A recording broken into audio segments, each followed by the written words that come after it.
We are continuing with our discussion regarding the NCERT textbook exercises 7.4. Write the expression for the equilibrium constant Kc for each of the following reactions. So first of all, for a general equation, AA plus BB is an equilibrium with CC plus DD. The equation for Kc will be equal to equilibrium concentration of C to the power C, the coefficient, D to the power D divided by A to the power A and B to the power B. So this is the general equation which is going to be using this to answer all these questions. So the first one, 2NoCl gives rise to 2NO plus Cl2.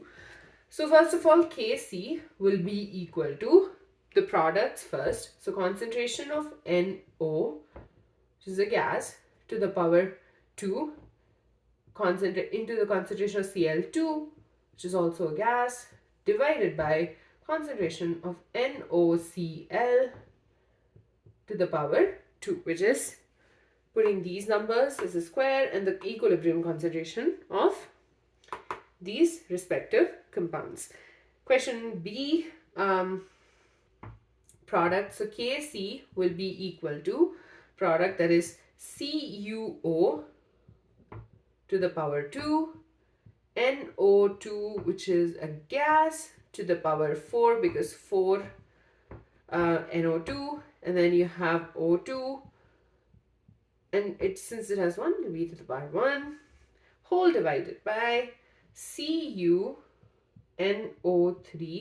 taken twice, solid, whole to the power 2. So the concentration of this to the power 2, equilibrium concentration rather. The third question, CH3. So Kc will be equal to concentration of CH₃COOH into C₂H₅OH whole divided by CH3COO C₂H₅ into H2O. So that's it. The question D. So don't get confused. This 3 plus means it's an ion. Okay, so Kc will be equal to FeOH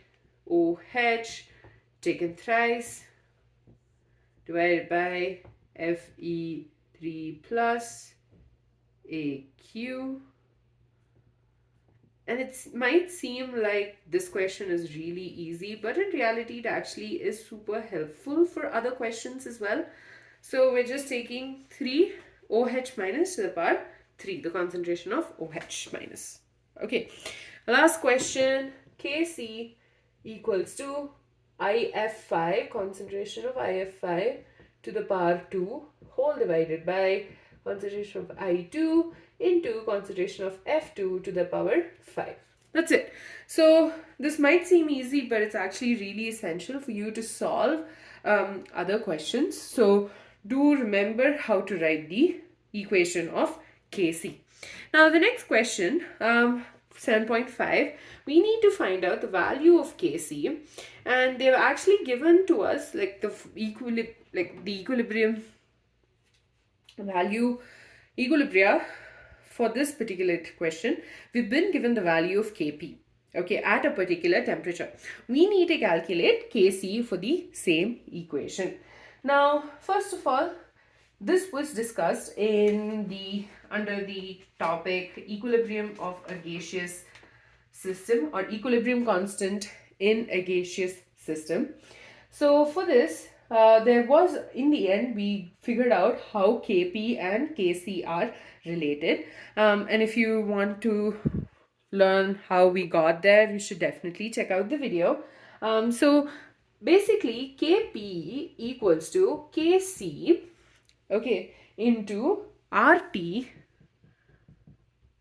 to the power delta N. Okay, R is the universal gas constant, T is the temperature. We know those bits. What is delta N? Delta N is the difference in the number of moles in the reactants and the products. So delta N will basically be the number of moles of the products minus the number of moles of the reactants. Okay, so let's start with the first one. 2NOCl gives rise to 2NO plus Cl2.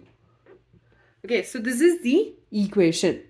Right, now we've been given the value of Kp. Okay, so we've been given Kp equals to 1.8 into 10 to the power minus 2, and T over here is 500 Kelvin. So we've been given the temperature.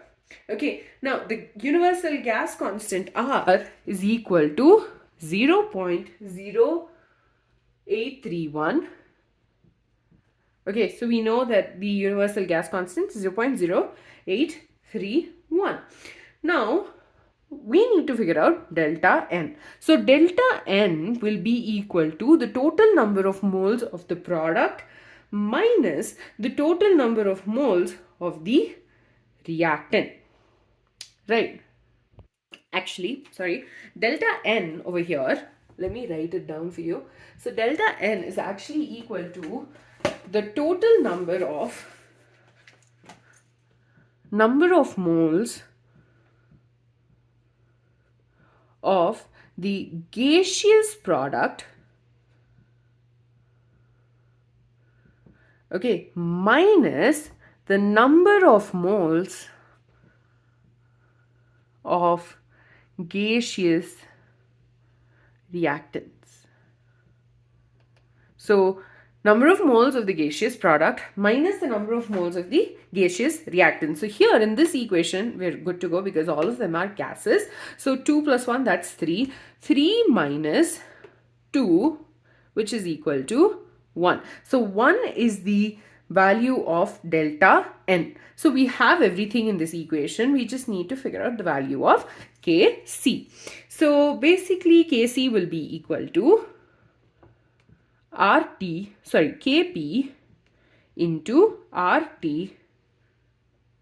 to the power minus delta N, because it would have been the denominator and we're shifting it to the numerator, so it gets a minus sign.